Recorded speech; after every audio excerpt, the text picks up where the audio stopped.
Encounter करने की आज़ादी पुलिस को कब दी जाती है? अतीक अहमद का क्या होगा? अतीक अहमद कई महीनों से गुजरात की साबरमती जेल में बंद है। उस पर हत्या, हत्या की कोशिश, किडनैपिंग जैसे सैकड़ों केस दर्ज हैं। अतीक अहमद न सिर्फ क्राइम बल्कि राजनीति की दुनिया में भी जाना माना नाम है उत्तर प्रदेश का। हालांकि कुछ समय से अतीक अहमद का नाम सुर्खियों से गायब था, लेकिन अब एक बार फिर चर्चा में आ गया है। प्रयागराज में उमेश पाल की सरेआम हत्या के बाद गैंगस्टर से नेता बने अतीक अहमद की क्रिमिनल एक्टिविटीज एक बार फिर सुर्खियों में। वहीं उमेश पाल हत्याकांड में शामिल अतीक के कथित गुर्गे अरबाज का पुलिस ने एनकाउंटर कर दिया और अब अतीक अहमद को भी एनकाउंटर का डर सता रहा है। कभी यूपी के दबंग रहे अतीक अहमद आज अपने ही प्रदेश यानी कि उत्तर प्रदेश नहीं जाना चाहते। उन्होंने अपनी सुरक्षा की गुहार लगाते हुए सुप्रीम कोर्ट में अर्जी भी दाखिल की है। उनका मानना है कि उमेश पाल हत्याकांड को लेकर योगी सरकार अतीक अहमद को यूपी की जेल में लाने की तैयारी कर रही है और अगर उन्हें यूपी ले जाया जाता है तो उनकी गाड़ी पलट जाएगी और उनका एनकाउंटर कर दिया जाएगा। वैसे एनकाउंटर शब्द आपने भी बहुत बार सुना होगा, लेकिन क्या आपको मालूम है कि संविधान में एनकाउंटर का मतलब क्या है? क्या हमारे संविधान में एनकाउंटर को लेकर किसी तरह के रूल्स रेगुलेशन बनाए गए हैं? आज कुछ इन्हीं सवालों के साथ हम शुरू करते हैं हमारा आज का वीडियो।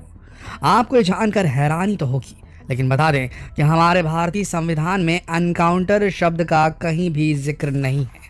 अब जब एनकाउंटर का जिक्र ही नहीं है तो आखिर इसे अंजाम कैसे दिया जाता है? दरअसल एनकाउंटर हमारे देश की एक पुलिसिया शब्दावली का एक शब्द है जिसका इस्तेमाल तब किया जाता है जब सिक्योरिटी फोर्स या पुलिस और अपराधियों के बीच हुई मुठभेड़ हो और उसमें अपराधी की मौत हो जाए। वैसे तो इंडियन लॉ में कहीं भी एनकाउंटर को वैलिड नहीं ठहराया गया है, लेकिन कुछ ऐसे नियम कानून ज़रूर हैं जो पुलिस को ये ताकत देते हैं कि वो अपराधियों पर हमला कर सकती है और उस दौरान अपराधियों की हुई मौत को सही ठहराया जा सकता है। अब हमारा इंडियन लॉ कितना पेचीदा है ये तो आप बखूबी जानते ही हैं। वैसे एनकाउंटर एक ऐसा शब्द है जिसके सामने आने के बाद कई सवाल खुद ब खुद खड़े हो जाते हैं। मीडिया से लेकर विपक्ष, जनता से लेकर जनार्दन तक को एक एक छोटे बड़े हर सवाल का जवाब देना पड़ता है। अनुसार आमतौर पर दो तरह के एनकाउंटर होते हैं। पहला, अगर सेल्फ डिफेंस की कोशिश में दूसरे व्यक्ति की मौत हो जाए, और दूसरा सीआरपीसी की धारा 46 पुलिस को राइट टू यूज फोर्स का अधिकार देती है। इस दौरान किसी ऐसे अपराधी को गिरफ्तार करने की कोशिश जिसने वह अपराध किया हो जिसके लिए उसे मौत की सजा या आजीवन कारावास की सजा मिल सकती है, इस कोशिश में पकड़ने की कोशिश में अगर उसे अपराधी की मौत हो जाए। दरअसल सीआरपीसी की धारा 46 कहती है कि अगर कोई अपराधी खुद को गिरफ्तार होने से बचाने की कोशिश करता है या पुलिस की गिरफ्त से भागने की कोशिश करता है या पुलिस पर हमला करता है तो इन हालात में पुलिस उस अपराधी पर जवाबी हमला कर सकती है। आमतौर पर जब एनकाउंटर की सिचुएशन बनती है तो पुलिस अपराधी पर सीधे हथियार का इस्तेमाल करने से पहले उसे वार्निंग देती है। इसके बाद हवाई फायर करती है। अगर इस पर भी अपराधी नहीं रुकता है और भागने की कोशिश करता है या पुलिस पर हमला करता है तो उसके पैर पर गोली मारी जाती है। फिर भी सिचुएशन कंट्रोल में न आए तो पुलिस क्रिमिनल की बॉडी के दूसरे हिस्सों पर फायरिंग करती है। एनकाउंटर को लेकर सुप्रीम कोर्ट और राष्ट्रीय मानवाधिकार आयोग ने भी अपने नियम कानून बनाए हुए हैं। पहले सुप्रीम कोर्ट की बात करें तो साल 2015 में पुलिस एनकाउंटरों को लेकर गाइडलाइंस जारी करते हुए हर एनकाउंटर की जांच को कंपलसरी किया गया। इसके तहत इसकी जांच इंडिविजुअल एजेंसी से कराने की बात कही गई और जांच खत्म होने तक इसमें शामिल किसी भी पुलिसकर्मी को प्रमोशन या वीरता पुरस्कार नहीं दिए जाने की भी बात कही गई। सुप्रीम कोर्ट गाइडलाइन के अनुसार सीआरपीसी की धारा 176 के तहत हर एनकाउंटर की मजिस्ट्रेट से जांच कंपलसरी होती है। वहीं पुलिसकर्मियों को हर एनकाउंटर के बाद इस्तेमाल किए गए हथियार और गोलियों का हिसाब भी देना होता है।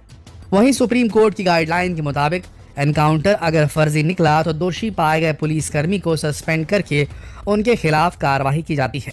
ये बातें शायद आपने फिल्मों में भी सुनी होगी।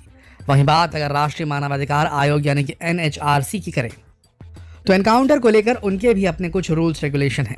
जैसे जब किसी पुलिस स्टेशन के इंचार्ज को किसी पुलिस एनकाउंटर के बारे में मालूम पड़े तो वो तुरंत रजिस्टर में इसे दर्ज करे।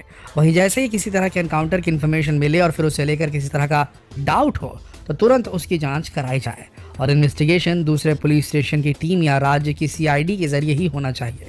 और अगर इन्वेस्टिगेशन में एनकाउंटर फर्जी पाया जाए तो मारे गए शख्स के परिजनों को मुआवजा दिया जाएगा। जब कभी पुलिस पर किसी तरह के गैर इरादतन हत्या के आरोप लगते हैं तो उसके खिलाफ आईपीसी के तहत मामला दर्ज होना चाहिए। राज्य में पुलिस की कार्रवाई के दौरान हुई मौत के सभी मामलों की रिपोर्ट 48 घंटे के भीतर एनएचआरसी को सौंपनी चाहिए। दोस्तों, एनकाउंटर और उससे जुड़े कानून वैसे तो पूरे देश में एक ही हैं, लेकिन पिछले कुछ वक्त से उत्तर प्रदेश में एनकाउंटर की घटनाएं भी तेज हुई हैं और इसकी चर्चा भी तेज हुई है। आंकड़े बताते हैं कि साल 2017 के बाद से अब तक यूपी में 10,531 एनकाउंटर हो चुके हैं, जिसमें 172 इनामी बदमाशों को पुलिस ने मिट्टी में मिला दिया। वैसे अगर देश के कुछ चर्चित एनकाउंटर केसेस की बात करें तो उनमें से एक यूपी के विकास दुबे एनकाउंटर केस भी आता है। विकास दुबे कानपुर का एक कुख्यात गैंगस्टर था जो हत्या, डकैती और किडनैपिंग सहित 60 से अधिक क्रिमिनल केसेस के लिए जिम्मेदार था। यूपी एसटीएफ ने विकास दुबे समेत 6 बदमाशों को एनकाउंटर में मार गिराया था। विकास दुबे एनकाउंटर मामले में पुलिस ने कहा कि विकास हथियार छीन कर भागने की कोशिश कर रहा था। विकास के हमले के बाद सेल्फ डिफेंस में फोर्सेस की ओर से जवाबी फायरिंग में आरोपी विकास को गोली लगी और उसकी मौत हो गई। इसके अलावा एक और जो पॉपुलर अभी चला है वह है भोपाल जेल एनकाउंटर। साल 2016 में अक्टूबर में सेंट्रल जेल भोपाल से भागे 8 आतंकवादियों को पुलिस ने मार गिराया था। इन्वेस्टिगेशन में पुलिस ने कहा कि 8 आरोपियों से सरेंडर करने को कहा गया, लेकिन उन्होंने पुलिस पर फायरिंग शुरू कर दी। पुलिस पर फर्जी एनकाउंटर करने का भी आरोप लगा था इस केस में, लेकिन बाद में मध्य प्रदेश हाईकोर्ट ने इस मामले में पुलिस को क्लीन चिट दे दी थी। एक और बहुत ही पॉपुलर एनकाउंटर केस था वीरप्पन एनकाउंटर केस। अक्टूबर 2004 में डाकू वीरप्पन को तमिलनाडु स्पेशल टास्क फोर्स ने एनकाउंटर में मार गिराया था। वहां का इलाज कराने अस्पताल में आया था, तभी पुलिस ने उस पर फायरिंग शुरू कर दी। बाद में तमिलनाडु स्पेशल टास्क फोर्स पर वीरप्पन के फर्जी एनकाउंटर के आरोप लगाए गए थे।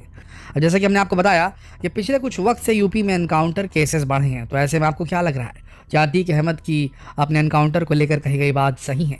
क्या सच में अतीक अहमद का हश्र भी विकास दुबे की तरह ही होने वाला है? अपनी राय कमेंट सेक्शन में लिखकर ज़रूर बताएं और जितना हो सके इस खबर को शेयर करें फेसबुक पर, व्हाट्सएप पर, यूट्यूब पर। कल फिर मिलते हैं एक और रोचक खबर के साथ। तब तक के लिए आप सबका इस वीडियो के अंत तक बने रहने के लिए दिल से धन्यवाद।